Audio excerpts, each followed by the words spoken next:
नमस्कार विद्यार्थी मित्रांनो, आपलं MPSC PYQ base 1 mark fix series मध्ये आपलं स्वागत आहे।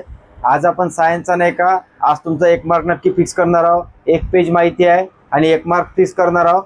लक्षात घ्या, कार्बन हा टॉपिक करत असताना 2-3 वर्षापूर्वी आपल्याला यावर क्वेश्चन होते, राज्यसेवा असो किंवा कंबाईन असो, परंतु आता येताना थोडं कमी झालं। परंतु याचा अर्थ हे नाही आहे की त्याच्यावर मार्क येणार नाही, म्हणजे आपल्याला प्रश्न येणार नाही, तर आपल्याला ते सुद्धा करा लागेल। लक्षात घ्या, आणि आजची माहिती जी आहे हे सुद्धा 1 पेज माहिती आहे, 1 मार्क फिक्स आहे। लक्षात घ्या, याच्यात तुम्ही पाठांतर करायचं, जे काही माहिती सांगितली ते आणि पीआयक्यू ते सुद्धा जोडलेले आहे। कसं अशा याच्यात आपण चुकलोच नाही पाहिजे, ज्या गोष्टी कमी आहे त्याच्यात चुकलो नाही पाहिजे। आणि जे स्टुडंट नवीन जॉईन झाले आहे किंवा ज्यांना सायन्स आणि इकॉनॉमिक्स मध्ये कॉन्फिडंट येत नाही, त्यांच्यासाठी नाही का आपल्या चॅनलवर ऑलरेडी नाही का व्हिडिओ बनवून आहे। जवळपास 25 ते 26 व्हिडिओ सायन्सचे आहे, जे पूर्ण हॉट टॉपिक आहे, जे ऑलरेडी आहे विचारते तेच प्रश्न आहे तिथं, आणि पीआयक्यू जोडून आहे। म्हणजे नेमकं तुम्हाला 21,000 बिन चाळायची गरज नाही या 2 विषयासाठी, कारण मी ते घेतलेले आहे पूर्ण।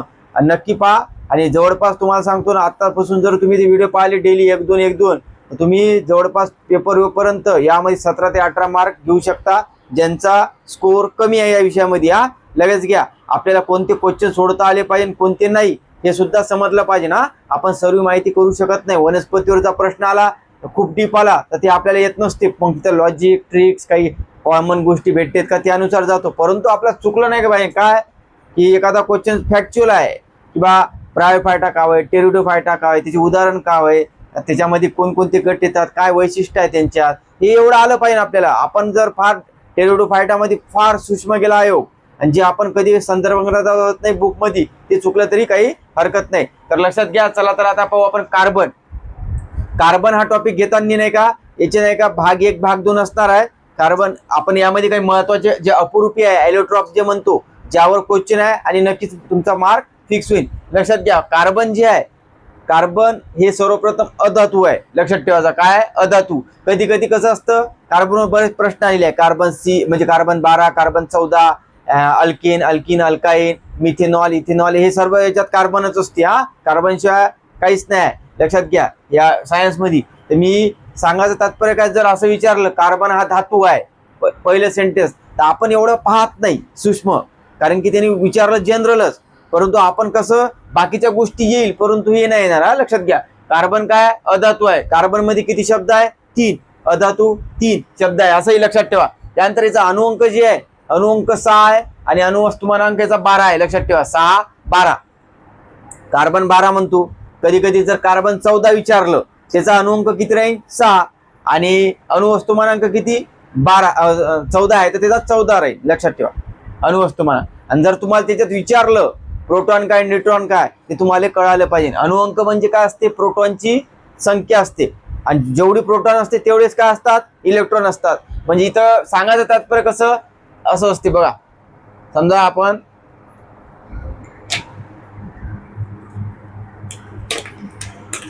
उदाहरणार्थ पहा, कार्बन 12 बद्दल बोलत आहोत आपण। लक्षात घ्या, कारण की अणुमध्ये घेतलेला आहे मी, तरी आला तर प्रश्न पहा, आलेला आहे एकदा। कार्बन 6 हे त्याचा अणुअंक असते, आणि छेदात जे असते ते असते त्याचा अणुवस्तुमानांक, याला म्हणतो ॲटॉमिक नंबर, याला म्हणतो ॲटॉमिक मास। लक्षात घ्या, आता हे जे असते 6, आपण काय म्हणत असतो, अणुअंकाची व्याख्या सुद्धा घेतली आपण, याच्यावर प्रश्न सुद्धा आहे। अणुअंक म्हणजे काय, प्रोटॉनची संख्या असते, लक्षात ठेवा, किंवा प्रोटॉनची बेरीज। मग इथं काय असते, प्रोटॉन असते, हे प्रोटॉन आहे, लक्षात घ्या। आणि जितके प्रोटॉन असते त्यालाच काय म्हणतो आपण, इलेक्ट्रॉन, म्हणजे संख्या सारखी असते यांची, प्रोटॉन आणि इलेक्ट्रॉन। आणि 12 मधून जर 6 मायनस केले तर आपल्याला काय भेटते, न्यूट्रॉन, म्हणजे हे ते 6, याच्या 12 मायनस 6 म्हणजे 6 येईल, हे राहते न्यूट्रॉन। म्हणजे छेदातून अंश मायनस करायचा छेदातून। इथे जर कार्बन 14 असतं तर किती न्यूट्रॉन असते 8, आणि प्रोटॉन आणि इलेक्ट्रॉन किती 6। याच्यावर मेन्सला क्वेश्चन आहे, सोडियम काहीतरी होता प्रश्न, पाहू मग। परंतु आपण हे फक्त थोडस तुम्हाला टच म्हणून सांगितलं, लक्षात घ्या। त्यानंतर बघा, स्टेट बोर्डची माहिती आहे, पृथ्वीच्या कवचात किती प्रमाण असते कार्बनचं, याच्यावर प्रश्न आला नाही। लक्षात घ्या, 0.27% असते पृथ्वीच्या कवचात, परंतु प्रश्न याच्यात आलेला आहे की कार्बनचं प्रमाण वातावरणात किती टक्के असते, 0.03%, 0.03%। आणि हे कार्बन कशाच्या स्वरूपात असते वातावरणात, कार्बन डायऑक्साईडच्या। लक्षात घ्या, हे याच्यावर प्रश्न आला नाही, स्टेट बोर्ड मधली लाईन आहे, हे सुद्धा आहे, याच्यावर प्रश्न आला जुना, याच्यावर याचा आहे, लक्षात घ्या. आता एक इथं जीवाश्म इंधन आहे, ज्याला आपण हे तुम्हाला थोडक्यात सांगतो, जीवाश्म आणि पारंपरिक अपारंपरिक साधने. एक लक्षात घ्यायचं, दोन प्रकारची साधने असते, एक आहे पारंपरिक साधने, एक अपारंपरिक साधने असतात. पारंपरिक साधने म्हणजे काय, जे नाही का पुन्हा निर्माण करता येत नाही, लक्षात घ्या. जसं हे जीवाश्म इंधनाला दुसरं नाव काय, पारंपरिक, लक्षात घ्या. दगडी कोळसा, पेट्रोलियम, नैसर्गिक वायू हे एकदा संपले की पुन्हा तयार होत नाही, म्हणून याच्यात येते ते पारंपरिक मध्ये. आणि याला दुसरं नाव आहे काय माहिती आहे का, अनवीनीकरणीय. अनवीनीकरणीय म्हणजे अ लागला म्हणजे नवीनीकरणीय म्हणजे काय, नवीन तयार होते. अ लागला म्हणजे काय, अनवीनीकरण म्हणजे नवीन निर्माण होत नाही, याला दुसरं नाव आहे. हे तर मी लिहिलं नाही, तुम्ही लक्षात घ्यायचा फक्त. त्यानंतर जल ऊर्जा, जे पाणी असते, हे कोणती ऊर्जा आहे, ते आहे पारंपरिक, लक्षात ठेवा. हे अपवाद आहे थोडा, कारण की याच्यामध्ये बरेच कन्फ्युजन होतो. आयोगाने पारंपरिक दिलेला आहे, पाठ करायचं हे. आणि जे अपारंपरिक असते, जे पुन्हा पुन्हा निर्माण करता येते, ते आहे सूर्य, आपले सूर्यप्रकाश, पवन ऊर्जा हे. त्यानंतर भूऔष्णिक ऊर्जा, जिओ थर्मल एनर्जी, याच्यावर प्रश्न होता राज्य सेवा पूर्व परीक्षा 2025. त्यानंतर बघा याला जिओ थर्मल एनर्जी, सूर्य, पवन ऊर्जा. त्यानंतर काय आणखी सांगता येईल आपल्याला की समुद्राच्या लाटापासून जी ऊर्जा बनते, कारण की समुद्राच्या लाटा संपणार आहे का, ते असणारच आहे, त्यामुळे ते हे लक्षात ठेवा, हे उदाहरण. आणि याच्यात नाही का आपल्याला ज्यावेळेस एसटी आपली अलग होती ना, समजा 55 क्वेश्चन इकॉनॉमिक्सचे, त्यावेळेस याच्यावर प्रश्न बरेच आहे. आणि हे प्रश्न कधी येते, पर्यावरणातून किंवा इकॉनॉमिक्स मधून हे येते. आणि एक लक्षात घ्या, याच्यात दोन प्रकार असतात, एक असतात व्यापारी वारे नाही, एक व्यापारी आणि अव्यापारी साधने. व्यापारी साधने म्हणजे काय, व्यापार म्हणजे काय, नफा कमावणे, ज्याच्यातून नाही का, ज्यासाठी आपण पैसा देत असतो, त्याला म्हणतो व्यापारी. आणि अव्यापारी म्हणजे काय, ज्याच्यासाठी पैसा द्यायची गरज नसते, अशी साधनं. मग आता तुम्ही सांगा, हे पारंपरिक साधने काय असतात माहिती आहे का, जसं आता दगडी कोळसा, पेट्रोलियम, नैसर्गिक वायू, हे तुम्ही काय करता, पैसे देऊन घेता ना, मग हे व्यापारी मध्ये. जसं आता तुम्ही खेड्या ग्रामीण भागात पाहिलं असं, लाकूड आणते तिने जाळ्यासाठी, त्यासाठी पैसे देते का, त्यांनी नाही देत. मग ते शेणखत असू शकते, पाला पाचोळा असू शकते शेतातला, हे काय ज्यासाठी आपण पैसे देत नाही, त्याला म्हणतो आपण अव्यापारी साधने. याच्यावर प्रश्न आहे, अव्यापारी ऊर्जा, साधने नाही म्हणत, अव्यापारी ऊर्जा किंवा व्यापारी ऊर्जा, याच्यावर प्रश्न आहे. फक्त एक लक्षात घ्या, व्यापारी ऊर्जा म्हणजे काय, जिथं बा पैसे देऊन एखादी वस्तू घेतली जाते. मग उदाहरण हे डोक्यात ठेवायचे, दगडी कोळसा, पेट्रोलियम, नैसर्गिक वायू पैसे देऊन घेतो का, हो, मग हे व्यापारी मध्ये जाईल. अव्यापारी कोणते, जिथं पैशाची गरज नसते, त्या गोष्टी येते अव्यापारी. त्याच्यात येते शेण, पाला पाचोळा, लाकूड आपलं शेतामधलं तोडतो आपण, घेऊन जातो, पैसे देतो का, नाही, अशा गोष्टी हे याच्यावर प्रश्न आहे, म्हणून मी इथं तुम्हाला थोडं जास्त सांगितलं.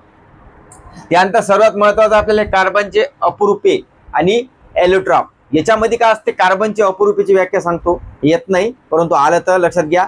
एलोट्रॉप, अपुरूपे म्हणजे यामध्ये रासायनिक जे गुणधर्म असतात ते समान असतात आणि भौतिक गुणधर्म भिन्न असतात, एवढं लक्षात ठेवा फक्त. रासायनिक मध्ये काय स आहे, स मध्ये समान, भौतिक मध्ये काय भ आहे, भ भटजीचा, मग भिन्न मध्ये भ आहे, म्हणजे असं लक्षात ठेवा, म्हणजे कधी विसरसान नाही. कधी असं रँडमली विचारलं की उलट करून की बा याच्यामध्ये नाही का रासायनिक आणि भौतिक गुणधर्म समान असतात, किंवा भौतिक गुणधर्म समान असतात किंवा रासायनिक गुणधर्म वेगळे असतात, हे असं जर आलं तर कन्फ्युजन होऊ शकते, लक्षात ठेवा. याच्यात काय राहते, रासायनिक गुणधर्म समान, भौतिक अलग. आणि एक असते आपल्याला याच्यावर सुद्धा प्रश्न आहे, याचे दोन प्रकार पडतात अपुरूपाचे, एक असतात स्फटिक रूप आणि अस्फटिक रूप, लक्षात घ्या कार्बनचे. त्यापैकी नाही का स्फटिक रूप म्हणजे काय, क्रिस्टलाइन, ज्याला इंग्लिश मध्ये म्हणतो क्रिस्टलाइन. याचं व्याख्या काय असते माहिती आहे का, स्फटिक रूपची एकच लक्षात ठेवायची, यामध्ये रचना जी असते ती नियमित असते आणि निश्चित असते, म्हणजे फिक्स असते यामध्ये, हे लक्षात ठेवायचं. नियमित निश्चित रचना असते अणूची, त्याला काय म्हणतो आपण, स्फटिक रूप. याच्या वैशिष्ट्यावर प्रश्न आहे. त्यानंतर द्रवणांक आणि उत्कलांक कसे असतात, त्याचे उच्च असतात, लक्षात ठेवा. द्रवणांक आणि उत्कलांक कसे असतात, उच्च असतात. आणि निश्चित झाला शब्द, निश्चित भौमितिक रचना व तीक्ष्ण कडा सपाट पृष्ठभाग असतात यामध्ये. आणि द्रवणांक याचे उत्कलांक कसे असतात, उच्च. आणि याच्या विरोधात काय असते, अस्फटिक रूप, काय नॉन क्रिस्टलाइन. अणूची रचना कशी असते, अनियमित. इथं कशी असते, नियमित. इतर आहे ते अनिश्चित, इतर आहे ते निश्चित. आणि इथं जर प्रश्न आला द्रवणांक उत्कलांक कसे असतात, याचे कमी असतात, लक्षात ठेवा. हे तुम्ही लिहून घे जा, कमी असतात. याच्यावर प्रश्न आल्यावर पाहू आपण.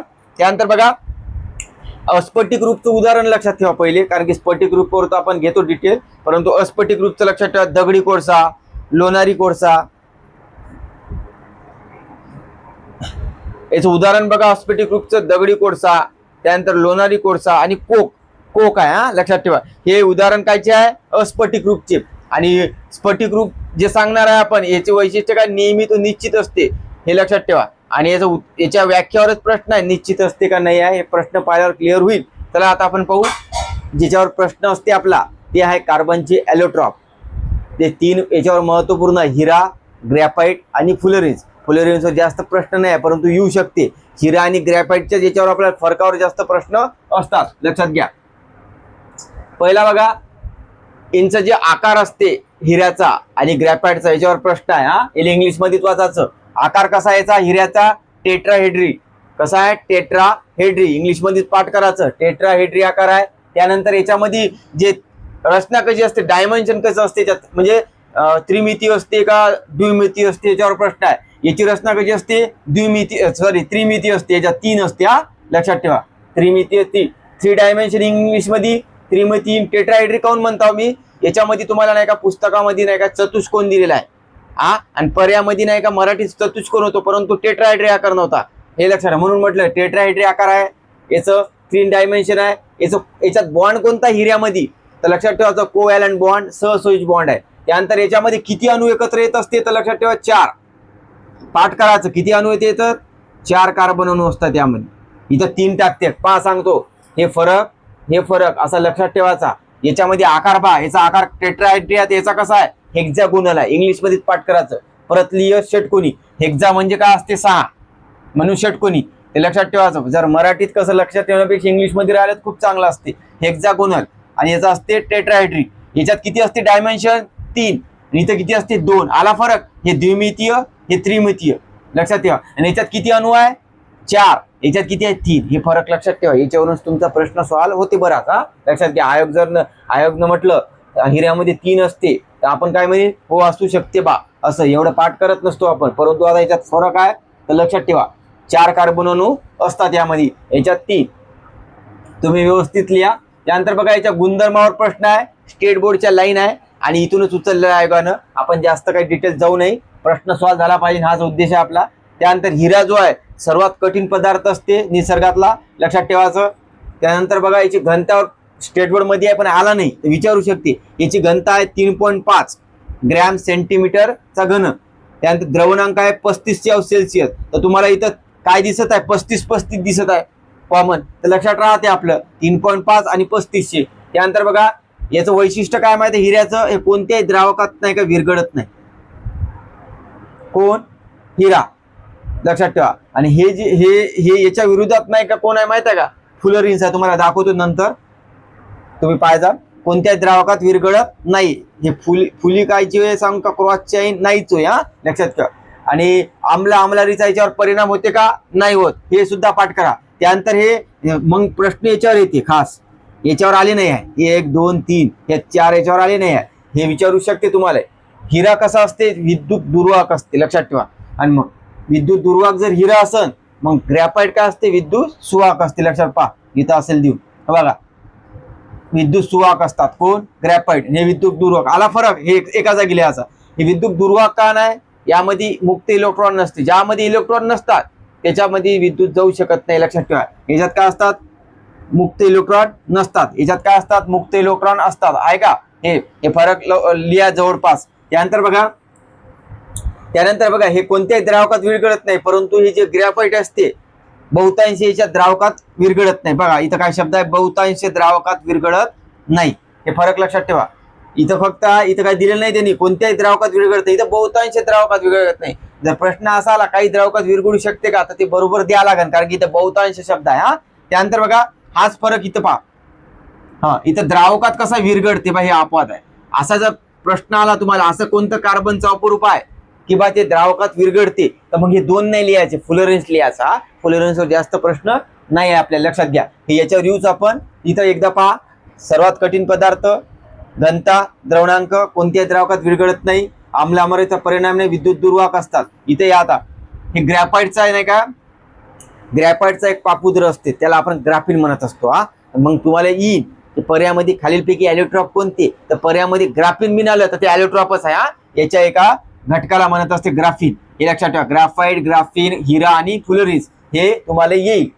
तर हे बरोबर लिहायचं. त्यानंतर बघा विद्युत सुवाहक असतात पाहिलं. आणि हे जे आपण ग्रॅफाइट वापरत असतो आपल्या पेनची जी लीड असते त्यामध्ये वापरत असतो बघा. पेन्सिल मध्ये वापरले जाते ते लीड. हे शब्द लक्षात ठेवा.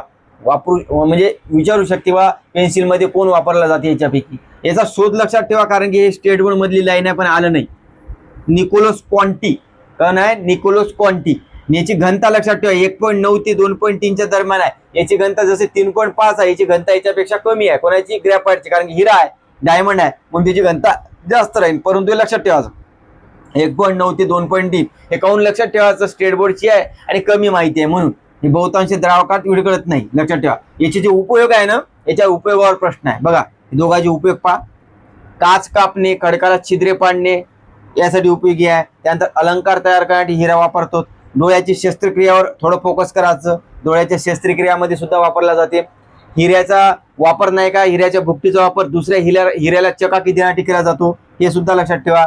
त्यानंतर अवकाशात आणि कृत्रिम उपग्रहात नाही का जे त्यांची संरक्षण विंडो असते म्हणजे खिडक्या त्याच्यासाठी सुद्धा याचा वापर होतो. हे पाठ करायचं. हे लाईन 4च गोष्टी याच्यात आणि 4 पैकी 2 गोष्टीवर तर प्रश्नच आहे, 2 वर नाही आहे. तर आला तर आपल्याला कसं डायरेक्ट कळालं पाहिजे की बा हा सेंटेन्स हिऱ्याचा होय का नव्हे. याचा उपयोग बघा. इथं काही वंगण तयार करण्यासाठी. त्यानंतर पेन्सिल मध्ये लक्षात ठेवायचं पेन्सिल, रंग, पॉलिश, आर्क लॅम्प. इथं आहे कार्बन इलेक्ट्रोड तयार करण्यासाठी. कार्बन इलेक्ट्रोड होया. हे प्रश्न कुठे आहे? स्टेट बोर्ड मधला आहे म्हणून कार्बन इलेक्ट्रोड. असा जर प्रश्न आला कार्बन इलेक्ट्रोड तयार करण्यासाठी खालीलपैकी कोणता इलेक्ट्रोड वापरला जाते? हिरा, फ्लोरेस, ग्रॅफाइट. तर कन्फ्युजन होऊ शकते. लक्षात ठेवा. कार्बन इलेक्ट्रोड, वंगण, रंग, पॉलिश, पेन्सिल, हे आर्क लॅम्प. लक्षात ठेवायचं आर्क लॅम्प. हे कसं? हे आर्क लॅम्प असो किंवा कार्बन इलेक्ट्रोड हे आलं पाहिजे कारण की बाकीच्या गोष्टी आपल्याला लक्षात येऊ शकते. हे नाही येणार. जर आयोगाने एक सेंटेन्स उचललं तर आलं पाहिजे कारण की माहिती कमी आहे, मार्क भेटू शकते यामध्ये. त्यानंतर पहा इथपर्यंत झालं. इथं बघा हे प्रश्न स्टेट बोर्डचा आणि फॅक्चर बनला 3. भारतात कुठं आढळते हिरा? तर गोवळकोंडा आणि पन्ना. गोवळकोंडा कुठं आहे? कर्नाटक मध्ये आणि पन्ना आहे मध्य प्रदेश मध्ये. लक्षात ठेवा मध्य प्रदेश हे MP. लक्षात ठेवा. पन्ना गोवळकोंडा कुठं आहे? कर्नाटक. क वरून कर्नाटक लक्षात ठेवायचं. इथं भारतात आढळते. आणि एक लक्षात ठेवा कोहिनूर हिऱ्याबद्दल तुम्हाला माहित आहे का असा प्रश्न आहे स्टेट बोर्ड मध्ये आला तर लक्षात ठेवा. कोहिनूर हिरा जो आहे ते 13व्या शतकातला होता. लक्षात ठेवा. आणि कुठं सापडला होता? आपल्या भारतात कोलगूर खाणी जी आहे गुंटूर आंध्र प्रदेश मधली. कोणती खाणी? कोलगूर, गुंटूर आंध्र प्रदेश. आणि हे कॅरेट होता 186 कॅरेट. 186 कॅरेटचा होता. ह्या लक्षात ठेवा. 13व्या शतकातला आहे. कुठं आढळला होता? भारतात कोलगूर खाणी, गुंटूर आंध्र प्रदेश. हे एवढं पाठ करा. हे फॅक्च्युअल आहे, इम्पॉर्टंट येऊ शकते. त्यानंतर पहा आपण फुलरीज पाहू. लक्षात घ्या फुलरीज. याचा जसा आकार कसा? टेट्राहेड्री. याचा हेक्सागोनल. याचा कसा आकार आहे? गोलाकार घुमट. फरक आहे ना हे आलं पाहिजे आपले. त्यानंतर आणखी स्टेट बोर्ड मध्ये आहे असा जर आला तुम्हाला की असा कोणता ॲलोट्रोप आहे कार्बनचा की निसर्गात कमी प्रमाणात आढळते मग कोण आहे? फुलरीज आहे का? कमी प्रमाणात आहे. म्हणजे प्रश्न कसा बनते आपण फ्रेम करायचं कारण ज्यामध्ये 1 पेज माहिती आहे तिथं बा प्रश्न चुकलाच नाही पाहिजे. तुम्ही पाठ करा कसे करता. तर आपल्याला कसं या 2 याच्यावर जास्त क्वेश्चन याच्यावर प्रश्नच नाही आला आजपर्यंत. हे तर तुम्हाला आला पाहिजे. आणि हे कुठं सापडते? स्टेट बोर्ड मधली लाईन आहे. काजळीमध्ये, ढगामध्ये, भूगर्भ बांधणीचा जी मधली जागा असते ते कीवर्ड काय? काजळी, ढग, भूगर्भ बांधणी. काजळी, ढग, भूगर्भ बांधणी. हे एवढं लक्षात ठेवायचं. त्यानंतर बघा हे वैशिष्ट्य पाठ करायचं. हे 1 हे 3 आणि तसं तर सर्वच महत्वाचं आहे कारण की इम्पॉर्टंटच गोष्टी आहे. द्रावकात विरघळते. हे दोन्ही विरघळत नाही. लक्षात ठेवा. हे तर विरघळतच नाही. बहुतांश याच्यात विरघळत नाही म्हणजे काही मध्ये विरघळू शकते पण हे पूर्ण याच्यात विरघळते समजा. असा प्रश्न आहे. आणि असा प्रश्न येईल खालीलपैकी कोणता ॲलोट्रॉप आहे ते विषवाहक आहे म्हणजे सेमी कंडक्टर म्हणून आहे. Semi conductor. लक्षात ठेवा सेमी कंडक्टर आहे, विषवाहक आहे. हे एकटाच आहे याच्यापैकी. मग हे आहे फुलरीज. लक्षात ठेवा. आणि असा प्रश्न येईल मी प्रश्न काऊन म्हणत आहे की आहेच तसं तुम्हाला लक्षात तरी राहील की बा असा कोणता ॲलोट्रॉप आहे की जे जलशुद्धीकरणात उत्प्रेरक म्हणून वापरला जातो. उत्प्रेरक म्हणजे कॅटलिस्ट इंग्लिशमध्ये. याच्यावर सुद्धा प्रश्न आहे आपल्याला. उत्प्रेरक तुम्ही बघा माझ्यापेक्षा आता थोडा टाइम कमी आहे. आता कसं मलाही द्यावं लागते फ्री. तुम्ही काय करायचं उत्प्रेरक फक्त रासायनिक अभिक्रियामध्ये जायचं उत्प्रेरक करायचं. उत्प्रेरक म्हणजे काय? रासायनिक अभिक्रियेचा वेग वाढवते. ते अप्रत्यक्षपणे वाढवते. लक्षात ठेवा असा आहे त्याचा अर्थ. आणि याच्यावर बरेच प्रश्न आहे. यामध्ये मग सक्रिय ऊर्जा म्हणजे ऍक्टिव्हेशन एनर्जी कमी होत असते, बाकी वाढत असते या गोष्टी, आणि वेळ सुद्धा कमी होत असते. हे तुम्ही पहा. PIQ जरी तुम्ही 4-5 सेंटेन्स जसे तसे पाठ केले ना, तुमचं हे होऊन जाते. 2 वेळा प्रश्न आहे, 2-3 वेळा आहे, लक्षात घ्या. जलशुद्धीकरण उत्प्रेरक म्हणून वापरला जाते. त्यानंतर याच्यामध्ये कोणता गुणधर्म असते? अतिवाहकता गुणधर्म असते. कोणता? अतिवाहकता. याच्यावर प्रश्न आहे राज्यसेवेमध्ये. हा, अतिवाहकताचा जनक लक्षात घ्या आणि अतिवाहकता संबंधी माहिती पहा तुम्ही. युरो सेल्सिअस असते. एकदा तुम्ही पाहून घ्या म्हणजे तुम्हाला कन्फ्युजन राहणार नाही. याचा जनक गिनक पाहून घ्या. तुमचं हे समजा टेस्ट, समजा एक प्रश्न तुम्हाला घरी पहा किंवा नेटवर सर्च करा. हे आढळते कुठं? बकी बॉल, बकी ट्यूबच्या स्वरूपात. बकी बॉल आणि बकी ट्यूब वेगळा आहे ना. बकी बॉल, बकी ट्यूब याच्या स्वरूपात आढळते. हे महत्वाचे आहे. हे बनवू शकते. गोलाकार घुमट असते, निसर्गात कमी प्रमाणात असते, द्रावकात विरघळते, जलशुद्धीकरणात उत्प्रेरक म्हणून वापर, सेमीकंडक्टर म्हणून वापर, द्रावकात विरघळते. अतिवाहकता गुणधर्म हे वेगळं आहे यांच्या. इथं दिसलं का तुम्हाला? नाही. इथं विद्युत सुवाहक आहे बघा. हे कसं आहे? विद्युत दुर्वाहक. हे आहे विद्युत सुवाहक. हे काय आहे? सेमीकंडक्टर. हे आहे. हे 3 आहे फरक. हे 3 लक्षात ठेवायचे, सोबत लिहायचे. हे विद्युत दुर्वाहक, सुवाहक आणि विसवाहक म्हणजे सेमीकंडक्टर आहे, ज्याला आपण काय म्हणतो? धातू सदृश्य सुद्धा म्हणत असतो याच्यामध्ये. हा, लक्षात घ्यायला. जर्मनशियम, सिलिकॉन आहे ना ते, आर्सेनिक. हे त्याच्यानंतर पहा हे फरक तुम्ही व्यवस्थित लिहा म्हणजे तुम्हाला कसं, हे जसं आता मी लिहिलं याच्यात आकार आकार आकार तिघाचा सेम लिहायचा. मग याच्यात 3 डायमेन्शन 2 डायमेन्शन हे लिहून टाकायचं. इथं किती कार्बन होणार? 4 3. इकडे अशी रेत देऊन द्यायची, ब्लँक नाही आहे ना काही, ब्लँक द्यायची. मग याच्यातलं वैशिष्ट्य काय पाहायचं पहिले? मग हे भेटलं, हे वर टाकायचं. विद्युत दुर्वाहक म्हणजे विद्युत कसं आहे? मग दुर्वाहक, इथं सुवाहक, आणि इकडे काय? सेमीकंडक्टर, विसवाहक. इंग्लिश मध्ये लक्षात ठेवा. मग द्रावकात विरघळते कोण? ते त्याचा एक गट पकडायचा असं. मग असं जर तुम्ही केलं तर तुम्हाला वैशिष्ट्य भेटते, घनता भेटते, सब भेटते याच्यात. लक्षात घ्या. याच्यात चुकू नका. PIQ ला पाहू आपण. त्यानंतर बघा याचं उदाहरण लक्षात ठेवा. पहिले उदाहरण आहे C कार्बन 60. हे पहिले उदाहरण आहे. याला म्हणतो आपण बकमिन्स्टर फुलरेन्स. बकमिन्स्टर फुलरेन्स आहे पहिलं उदाहरण. असं विचारलं की रिकामी जागा पहिलं फुलरेन्सचं उदाहरण कोणतं? कार्बन 60 70 80 तर चुकलं नाही पाहिजे. किंवा कार्बन 50 दिन, ते 60 देण्यापेक्षा 50 दिन आधीच दिन. लक्षात ठेवा. कार्बन 60 आहे आणि स्टेट बोर्डची लाईन आहे हे. आणि याच्यामध्ये एक दिलेला आहे की कार्बन 60 बद्दल नाही का नोबेल पारितोषिक मिळालेले आहे रसायनशास्त्रात. या तिघाचे नाव दिलेले आहे. हे पाठ करा.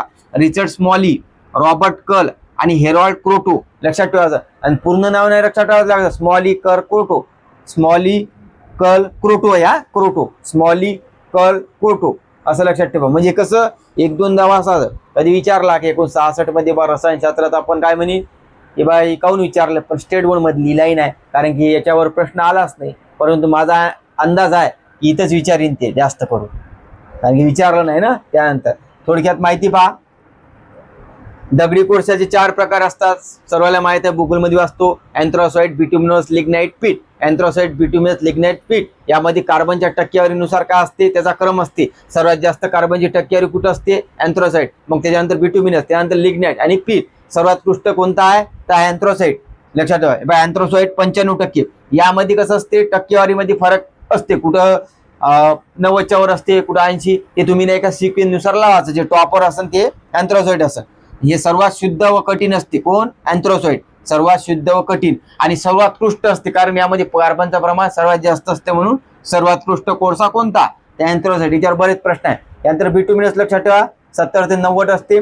त्यानंतर लिग्नाइट होय, हे लिग्नाइट लक्षात ठेवा. लिग्नाइट 60 ते 70 लक्षात ठेवा. आणि एक पीठ आहे. पीठ होय, हे पीठ. अक्षर थोडं कसं इथं काढलेले आहे लहान, लक्षात ठेवा. हे पीठ आहे. याच्यामध्ये असते 60% पेक्षा कमी. आणि लक्षात ठेवायचं तुम्हाला, जर हे सर्वात निकृष्ट प्रतीचं असते कोण? पीठ. आणि सर्वात उत्कृष्ट कोण असते? अँथ्रासाइट. जर तुम्हाला असं विचारलं की कोळसा तयार करण्याची पहिली पायरी कोण, तर खालून जायचं. पहिली आहे पीठ आणि दुसरी कोणती आहे? तर लिग्नाइट. हे लक्षात ठेवा. आणि जे आपण रोड बनवत असतो ना, पहिले रोड बनवू त्यासाठी लिग्नाइटच वापरला जाते. लक्षात ठेवा. आणि घरगुतीसाठी कोणता वापरला जाते? तर पीठ, कारण की याचा दर्जा निकृष्ट असते. हे लक्षात ठेवा. घरगुती लिहिलेलं आहे मी. बघा हे थोडक्यात कसं देण्याचा प्रयत्न केला, परंतु जवळजवळ लिहिलं तुम्हाला समजणार नाही. पण जे मी सांगत वाचून ते तुम्ही करा. हे दगडी कोळशाचे प्रकार आहे. लोकनिर्मितीचे मागं पाहिलेले आपण. कोणते आहे ते? मॅग्नेटाइट, हेमेटाइट, लिमोनाइट, सिडीराइट. हे लक्षात ठेवा. त्याचे फॉर्म्युला आपण मागे घेतलेला आहे व्हिडिओमध्ये, लक्षात ठेवा. आणि हे एक लक्षात ठेवा, हे आहे उल्लेख वॉटर गॅस आणि प्रोड्युसर गॅस म्हणून. वॉटर गॅस म्हणजे काय असते, यामध्ये असते कार्बन मोनॉक्साईड आणि सोबत असते हायड्रोजन. लक्षात ठेवा, carbon monoxide plus hydrogen. Carbon monoxide सूत्र आहे CO, याच्या सूत्राचा वापर जास्त करते, CO प्लस H2. हा, H2 म्हणजे हायड्रोजन. आणि प्रोड्युसर गॅस जे असते यामध्ये हे दोन घटक असतातच. कोण? कार्बन मोनॉक्साईड, त्यानंतर हायड्रोजन. त्याच्यानंतर वाढते कोणते, एक असते CO2 वाढते, कार्बन डायऑक्साईड, आणि पुन्हा काय वाढते, नायट्रोजन. हे लक्षात ठेवा, हे चार घटक. परंतु जर पर्यायामध्ये दोन दोनच आले तर उत्तर काय लिहायचं माहिती आहे का, कार्बन मोनॉक्साईड आणि नायट्रोजन हे दोन घटक असतील त्याच्यात मेन, कार्बन मोनॉक्साईड आणि नायट्रोजन हे असते. याला म्हणतो आपण प्रोड्युसर गॅस. आणि वॉटर गॅस मध्ये काय असते, carbon monoxide, hydrogen. Water gas म्हणजे पाणी. पाणीमध्ये काय असते हो, H2O म्हणजे काय, हायड्रोजन असते, ऑक्सिजन असते त्यात, आहे का नाही. मग ते लक्षात ठेवा, हायड्रोजन येते बा पाण्यामध्ये, हे निघून जाते. मग नायट्रोजन येते प्रोड्युसर गॅसमध्ये, एवढं लक्षात ठेवा. आणि हे दोन घटक तर आतेच येते, हायड्रोजन तर आलं याच्यातलं कॉमन, कार्बन मोनॉक्साईड ऍड करा. परंतु जर दोनच असेल हे मारायचं फक्त, लक्षात ठेवा. याच्यावर प्रश्न आलेला आहे पूर्वी. तर हे इम्पॉर्टंट माहिती आहे याच्यावरची. या माहितीवरून आपण प्रश्न कशा प्रकारे सॉल्व्ह करू शकतो आलेले हे सुद्धा तुम्हाला कळणार आहे. कारण की कसं, आपण जी माहिती सांगत आहे त्यावरचा क्वेश्चन सुटला पाहिजे, हे इम्पॉर्टंट आहे. हा, जर माहिती सांगत आहे आपण प्रश्न नाही टॅकल होत असेल तर ते माहिती काही आपल्यासाठी इम्पॉर्टंट नाही आहे. हे समजा जे MPSC मध्ये त्यांना जे कळलं तेच रिझल्ट मध्ये लवकर येतात. हा, लक्षात घ्या. यावरून आता आपण प्रश्न पाहू, PIQ आलेले. तर बघा, पहिला प्रश्न बघा तुमच्या स्क्रीनवर आहे. आपल्याला विचारला होता हे ग्रुप B 2020चा काहीतरी हा प्रश्न. लक्षात घ्या, स्फटिकासारख्या पदार्थांना त्यांचे 3 विधाने दिलेली आहे. स्फटिक संबंधी विधाने आहे, काय बरोबर आहे. तर आपण स्फटिकची पहिले सेंटेन्स वाचा, निश्चित बहुमितिक रचना असते. मी काय म्हटलं होतं तुम्हाला, स्फटिक ज्याला आपण क्रिस्टलाइन म्हणतो इंग्लिशमध्ये, स्फटिकचा अर्थ काय बघा, यामध्ये येते अणूची रचना नियमित आणि निश्चित. काय ते शब्द, नियमित आणि निश्चित. मग पहिलं सेंटेन्स बरोबर आहे, निश्चित बहुमितिक रचना असते. दुसरा वाचा, निश्चित द्रवीभवन बिंदू असतो. याचा द्रवणांक उत्क्रांक उच्च असतात, कारण यांची रचना कशी असते, निश्चित नियमित. हे विधान बरोबर आहे. निश्चित शब्द आला तर काटाचं नाही. इथं जर द्रवणांक उत्क्रांक जर कमी असतं तर ते चुकीचं असतं, इथं हाय असते. याच्या उलट काय राहते, अस्फटिक रूप. तिथं अनिश्चित शब्द. तिसरं सेंटेन्स जरी आपल्या वाचण्यातलं नसलं तर मग आता आपण AB बरोबर आलो. आता C माहित नाही, दिशानुवर्ती गुणधर्म असतात. आता स्फटिक रूप मध्ये सर्व हाय आहे आणि निश्चित आहे, फिक्स आहे, म्हणजे पॉझिटिव्ह गोष्टी आहे ना. मग गेले आपण निगेटिव्ह करू का, नाही. तर इथं तुम्ही काय करायचं, वरीलपैकी सर्व घेऊन जायचं. इथं जर समजा असं असतं दिशानिवृत्ती गुणधर्म नसतात, त्यावेळेस तुम्ही तिथे चूक केलं असतं. बरोबर आहे, कारण की निगेटिव्ह बोलत आहे. हे सेंटेन्स फार महत्वाचे आहे. काही माहिती अशी राहणार आहे की आपण वाचू नाही शकणार, परंतु तिथं आपण काय सांगेन की पॉझिटिव्ह आहे का निगेटिव्ह आहे, तर बरोबर आहे तर त्याला गृहीत धरायचं. नाही तर इथं तुम्ही फक्त मला दोनच माहिती आहे म्हणून दोनच उत्तर घ्यायचं असं नसते एक्झाम मध्ये. हे तुमचा व्ह्यू, कारण की माहिती खूप असू शकते स्फटिकची, आपण खूप करत नाही. काही गोष्टीत आपण लॉजिक वापरत असतो, हे लॉजिकचा हे याचं उत्तर आहे वरीलपैकी सर्व. काही मुलांना हे सुद्धा माहित नसेल की बा स्फटिक रूपवर प्रश्न आलेला आहे का नाही. स्टेट बोर्डचा आहे. त्यानंतर पहा, हिऱ्याच्या कार्बनचा एक अणू कार्बनच्या इतर अणूशी कोणत्या रचनेत बांधलेला असतो म्हणते बघा. कोणत्या अणू म्हणजे त्याचा आकार बोललेला आहे, टेट्राहेड्री आकार. पर्याय नंबर 2.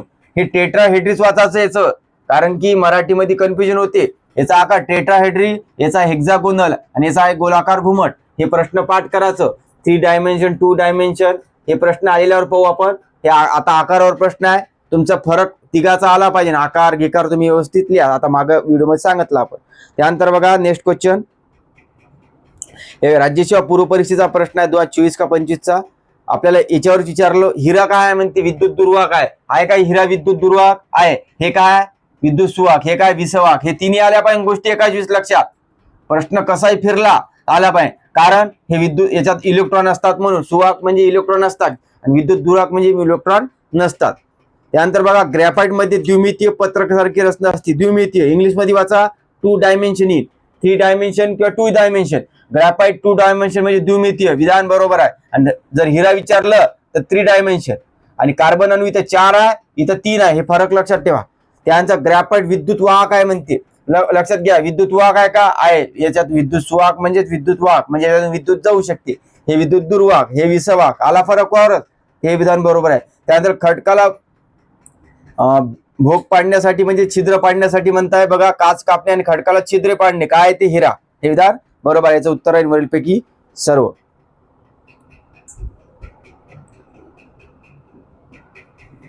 त्यानंतर बघा, हिऱ्यामध्ये कोणतं स्फटिक असते म्हणते, म्हणजे धातू हेच सहसंयोज कोव्हॅलेंट बॉन्ड असता, लक्षात ठेवा हिऱ्यामध्ये.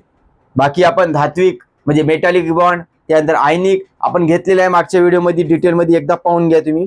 त्यानंतर बघा, खालीपैकी कोण कार्बनचा अपधर्मी नाही. अपधर्मी म्हणजेच काय, इंग्लिशमध्ये पाहायचं ॲलियोट्रॉप किंवा अपुरूपीन.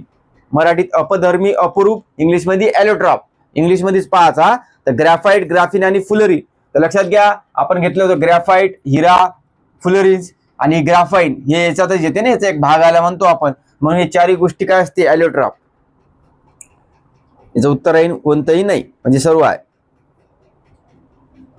त्यानंतर बघा, आपल्याला विचारलं होतं दगडी कोळशाचे प्रकार, एन्थ्रोसाइट, बिटुमिनस, लिग्नाइट आणि फिट. हे शब्द लक्षात घ्या, याच्यात कार्बनचे प्रमाणानुसार आहे, तर तुम्ही लावून घ्यायचा. ऑप्शन नंबर राहील एन्थ्रोसाइट 95%, बिटुमिनस 40%, म्हणजे ऑप्शन नंबर 4 हे उत्तर आहे. हे लक्षात घ्या, याच्यावर प्रश्न आला तर आला पाहिजे, कोणता सर्वोत्कृष्ट आहे, कोणता निकृष्ट आहे. त्यानंतर पुन्हा आला बघा, कार्बनचे ॲलियोट्रॉप आला इंग्लिशमध्ये, ॲलियोट्रॉप मराठीत सुद्धा ॲलियोट्रॉप म्हणजे यांनी यूज केलेला आहे, आणि इंग्लिशमध्ये ॲलियोट्रॉपच, म्हणून इंग्लिशमध्ये लक्षात ठेवला होता आपल्याला, कसं सोपं जाईल. मग याचा ऑप्शन मध्ये काय उत्तर, डायमंड म्हणजे हिरा, ग्रॅफाइट आणि फुलरीज, हे तुम्हाला माहित आहे. बाकी याचा ऑप्शन इन ब, क, ड 2 नंबरच. प्रश्न रिपीट, शुद्ध हिरा कसा आहे म्हणते बघा, आलं त्याच्यात, म्हणजे जे अपवाद असते ते तिघात, विद्युत दुर्वाहक असते ना हिरा, म्हणून याच्यावर विचारलं. हे विद्युत सुवाहक, हे असते विसवाहक, सेमीकंडक्टर असतात, हे लक्षात ठेवा. याचं उत्तर राहील दुर्वाहक. बघा मी पुन्हा सांगतो, हिरा विद्युत दुर्वाहक ऑप्शन नंबर 3, विद्युत सुवाहक आहे का पहिला ऑप्शन ग्रॅफाइट, आणि विसवाहक आहे बघा, विजेचा अर्धवाहक म्हणजे हेच होय विसवाहक, यालाच म्हणतो अर्धवाहक, म्हणजे सेमी आहे ना, सेमी म्हणजे काय अर्ध, म्हणून इंग्लिश मध्ये लक्षात, विसवाहक, अर्धवाहक किंवा सेमीकंडक्टर, हे शब्द फार इम्पॉर्टंट आहे. हे 12चा प्रश्न आहे, पुन्हा रिपीट येईल. त्यानंतर बघा, हिऱ्याच्या संरचनेमध्ये कार्बनचे अणू कोणत्या पद्धतीत आयोजित असतात, हे 2011चा प्रश्न आहे, 2024 ला आलता आणि आता सुद्धा आला. हिऱ्याच्या संरचनेमध्ये कार्बनचे अणू जे आकार असते टेट्राहेड्री, बघा टेट्राहेड्री, यांनी मराठीत युजच केला नाही शब्द, यांनी दोन्ही इंग्लिश मध्येच केलं बघा, टेट्राहेड्री, हेक्सागोनली नाही ऑक्ट्राहेड्री, बरोबर आहे. याचं उत्तर आहे टेट्राहेड्री, म्हणून इंग्लिश मध्ये पाठ करायचं. आणि बघा 2 नंबरचे ऑप्शन हेक्सागोनली आहे, म्हणजे हेक्सागोनल हे ग्रॅफाइटचं आहे, लक्षात ठेवा. म्हणून म्हणत आहे इंग्लिश मध्येच वाचायचं, जिथं इंग्लिश तिथं इंग्लिशच यूज करायचा, म्हणजे आपल्याला कसं प्रश्न सुटला पाहिजे. जीव भूरसायन चक्रात कार्बनचे प्रमाण किती टक्के आहे, किती आहे 0.03%, आणि पृथ्वीचं नाही विचारलं कवचा 0.27%, सुद्धा लक्षात घ्या. कर्बाचे कोणते अपरूप आहे, ॲलियोट्रॉप आहे, जे कर्तन आणि वेदनसाठी आहे. कर्तन म्हणजे काय, कापणी, हा लक्षात ठेवा.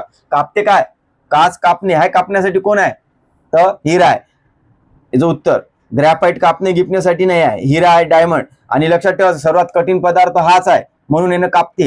आणि इथं तुम्हाला जर शब्द यूज करायचा असेल तर कापण्याला लिहून टाका, कर्तन व वेदन शब्द जर आले तर पुन्हा तुम्हाला कन्फ्युजन नको. त्यानंतर बघा, खालीलपैकी कोणते जीवाश्म इंधन आहे. जीवाश्म इंधन म्हणजे काय, जे पारंपरिक असते, पुन्हा निर्माण होत नाही. बघा इथं जीवाश्म इंधन दिलेलं आहे, दगडी कोळसा, पेट्रोलियम, नैसर्गिक, पर्यामध्ये काय पेट्रोलियम.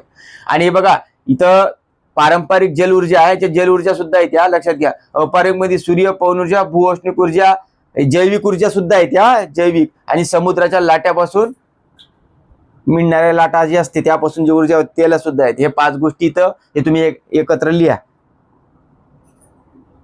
पर्यामध्ये बघा इथं प्रश्न आहे दिलेला आहे, तर पाहून घ्या. कीटकनाशक आणि रोगनाशक द्रव्य असलेला कोणत्या वनस्पती मिळतात, हे जे आहे आपण जे कडुलिंब असते त्यापासून. आणि हे 2012चा प्रश्न आहे. आणि मला वाटते कंबाईंड ग्रुप सी 2019 का 20 मध्ये विचारलं होतं की कडुलिंबामध्ये कोणता घटक असते, तर तिथं असते अजाडिरेक्टिन असतं ना. ते बघा प्रश्न कसा फ्रेम होता, अजाडिरेक्टिन, लक्षात ठेवा. हे 2 लक्षात घेऊन घ्या. त्यानंतर बघा, आता काही मी SCC CDS मध्ये आलते ते प्रश्न लावलेले आहे पहा. निर्मल म्हणजे कोणता बा कठोर पदार्थ आहे, आपण मराठीतच पाहू. कोणता कठोर पदार्थ आहे म्हणजे सर्वात कठीण पदार्थ कोण आहे, हिरा. याचं उत्तर आहे हिरा, 2 नंबर. त्यानंतर बघा हिऱ्याच्या बद्दल विधाने लक्षात घ्या. पहिलं सेंटेन्स बघा, हे सिलिकॉनचा अपरूप आहे. हे अपरूप कोणाचा आहे, कार्बनचे अपरूप आहे ना, म्हणून विधान चूक आहे. त्यानंतर पहा, आणि तुम्हाला असंही भेटते एक चुकीचा, इथं सही विचारलेला आहे आपल्याला, मग एक कॉमन आहे, सर्व याच्यात 2 नंबर भेटून जाते. तरी आपण पाहू हे नाही का विद्युत कुचालक आहे म्हणते. विद्युत कुचालक म्हणजे काय, याच्यात हिंदीमध्ये कुचालक म्हणजे दुर्वाहक आणि सुचालक म्हणजे सुवाहक असा आहे, पण हिंदीमध्ये लक्षात ठेवायचं नाही, आपल्याला मराठीचा 3 विद्युत दुर्वाहक हे दान बरोबर आहे. एक सर्वात कठोर पदार्थ आहे का कठोर आहे. त्यानंतर बघा हे एक प्रश्न ऍड करायचा, हे CO2 उत्पन्न करत असते हा हिरा. हे स्टेटमेंट मध्ये दिलेलं आहे की बा या इतके टेम्परेचर ज्यावेळेस उष्णता दिली तर हिऱ्याला, तर त्यामधून कोणता वायू निघते उत्पन्न होते ते CO2 कार्बन डायऑक्साईड असंही निघत होता, कारण कार्बन आहेत, कार्बन डायऑक्साईड स्वरूपात असते. लिहून घ्यायचा हा एक, कधी आला तर आला पाहिजे. त्यानंतर पहा एक प्रश्न लिहून घ्या, म्हणजे कधी आला, जसं आता आपण हे सांगितलं ना दुर्वाहक सुवाहक तसं, तर लक्षात घ्यायचा आपल्या इस्त्रीमध्ये नाही का आपण अभ्रक वापरत असतो, आणि अभ्रक कशाचा आहे प्रश्न येईल तुम्हाला, विजेचा सुवाहक आहे किंवा उष्णतेचा सुवाहक आहे. तर अभ्रक जे आहे ते उष्णतेचा सुवाहक आहे, कारण की ज्या इस्त्रीमधून उष्णता निर्माण होते ना, म्हणून आपण ते उष्णतेचा सुवाहक आहे, विजेचा सुवाहक नाही आहे. लक्षात घ्या विजेचा सुवाहक नाही आहे, याचा ऑप्शन राहील फक्त ब बरोबर. लक्षात घ्या हे प्रश्न रिपीट आला तर चुकू शकते. उष्णतेचा सुवाहक, विजेचा दुर्वाहक कोण, अभ्रक. लक्षात घ्या.